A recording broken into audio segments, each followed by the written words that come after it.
Saigon. Every corner has a story, every street leads the way to something for someone. Walking down the street in Saigon. By the time you view this, I'll be gone, I'll be gone. But I miss you, Saigon. Saigon streets filled with narrow homes, love balconies, love the energy. Walking down a street in Saigon. Every corner has a story, every street leads the way to something for someone.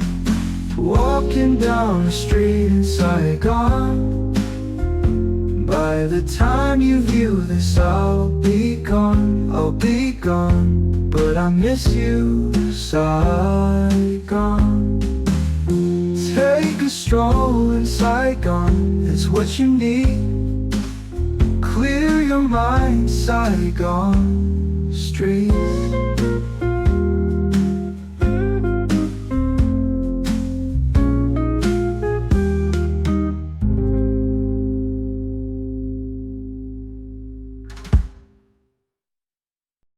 So I'm in District 1 of Saigon, and we're gonna go down Duong Trong Dien.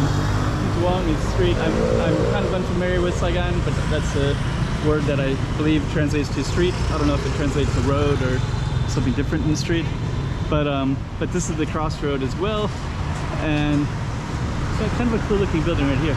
But anyways, what we're gonna do, and then over there you can see, I think that's the marketplace down that way, District 1. But what we're gonna do is just walk straight down the street, give you an idea of what Saigon looks like through some of the main streets. I kind of chose a somewhat random one, but I think you learn a lot just from a random street. So let's do it. Trong Dien.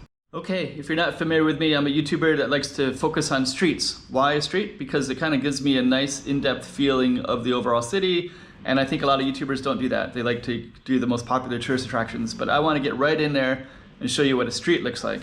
So actually I have 39 videos of Saigon. I have a series. This is only number 5. So I had a few other streets, my hotel, and I got 34 more. So that means you should subscribe and watch some of the other content of the other 30 plus Saigon videos. In case you're wondering, I made the music with AI. So I created the lyrics. I'll put that behind me so you can hear and see what that's all about if you want to know. I just find a genre to put the lyrics into. So that's what that's all about. And then lastly is the map. You probably want to know exactly where we are. So we're in District 1. So that's there on the map. The street is named after an anti-war activist from, I think he was born in 1948. So that's, but it could be other people, but usually most of the streets in Vietnam are named after something to do with like when Saigon turned into Ho Chi Minh City. So people that were supportive of that usually got street names. So that's a little bit of that history, and now we're going to get into the walk and talk, where I walk down the camera and you can see the in-depth impressions of walking through the city. All right, Saigon. Subscribe, check it out, enjoy. Okay, so the beginning of our street kind of comes out there, so we're more or less at the beginning. It's got lots of these balconies pretty much everywhere, so we're going to go across. We'll also show you what it's like to cross the streets, and one of the things that I've realized is it's not so bad. I think in the past used to be like people hanging out in all the streets with motorcycles, but now you can see most of them have grab jackets, which is the ones that you can order online, and then they're like set in price. They're actually really quick too, so they'll come and meet you within, I don't think I've had to wait longer than a few minutes. So we're going to, but I don't know how much people have spent time in Bangkok or in Saigon, but one thing is they can still park in the on the sidewalks, so that's still a common theme as well. And in this area there's a lot of hotels, Toronto Hotel, alleys. So kind of typical, you can park on the sidewalk, so you'll see that often. This whole area has SIM cards, they have tourist agencies pretty much everywhere, mostly hotels pretty much everywhere in here, and restaurants. If you watched my last video, I'm staying up there at the Noble Swan Hotel. I might go down here later. This Koko Ichibanya has really good Japanese food. Looks like we got a green light, so we're gonna cruise on through.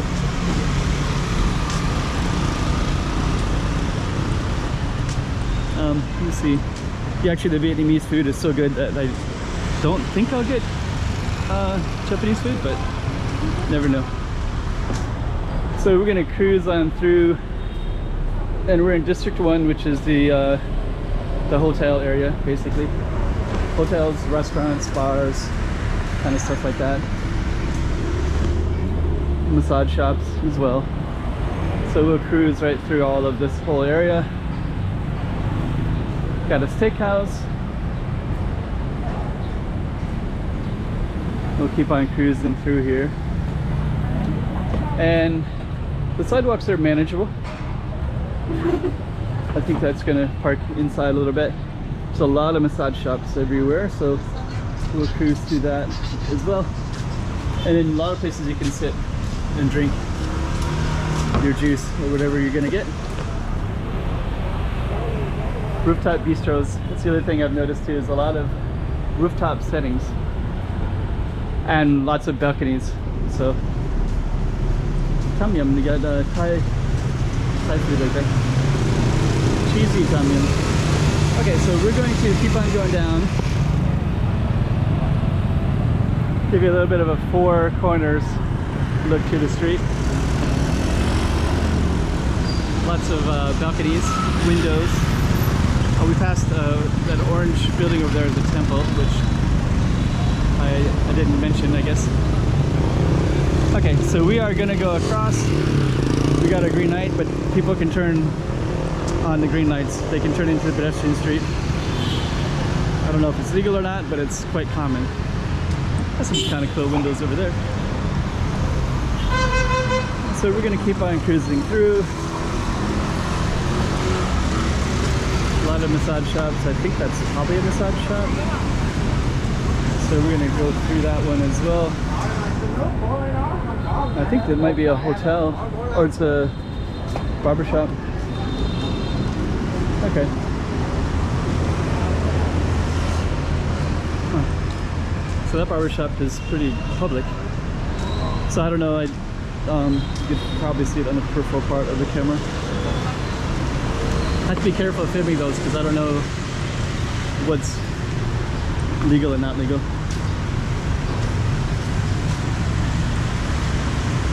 But there are a lot of massage shops and salons, spas. Okay. So this street is going to very soon come into a park. And then this park will separate District 1 into District 3. So once you cross, I'll kind of describe the differences. District 1 is more bars, and a lot of bars, a lot of tourism, a lot of foreigners walking around, suitcases, hotels. And then District 3 is more quieter, not so many, but still some. I walked to District 3, not too far from here is two interesting places called, I think I can actually take a green light here. So I can actually, if we went all the way to District 3, we would see Yoko Cafe, which is an acoustic live music place, and then another one called the Acoustic Bar. But I don't know if I'm gonna go all the way in. I think what I'm gonna do is just go into the park slightly and just kind of show off part of the park. The park is kind of nice.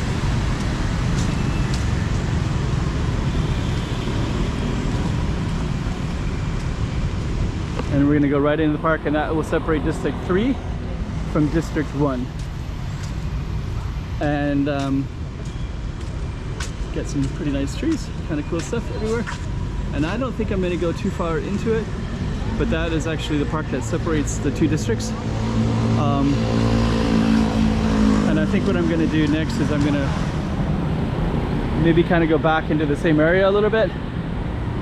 That's interesting. Central Park office building.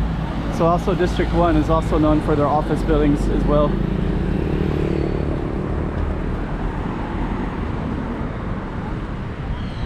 So I'm going to come over this way.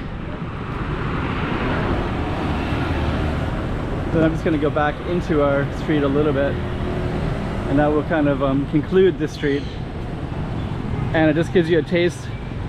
I'll also have a map, which you probably would have already seen by now at the beginning. Actually, I saw this earlier. This has a little temple in here.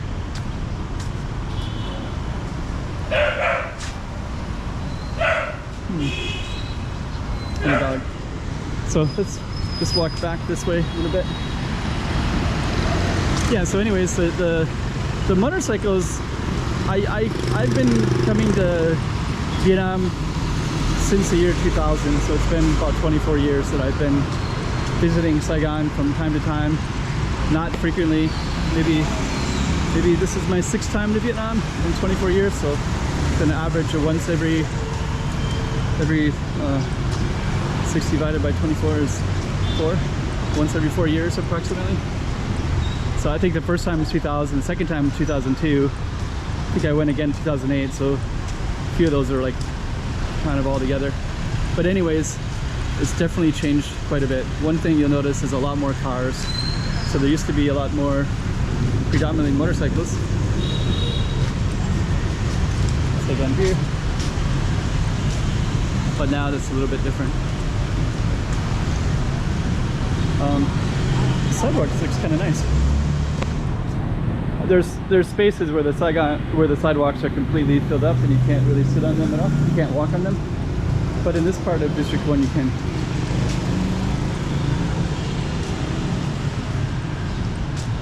And anyways, I'm gonna come to an ending for this one, but it gives you a little taste of a random street in Saigon, so you kind of have an idea what it looks like in 2024. Maybe how it's changing depends on if you've seen it before and you're kind of familiar with it or not. Lots of places to sit outside too, which is perfect. And on that note, we are going to end it right here. By the time you view this, I'll be gone, but I miss you, Saigon.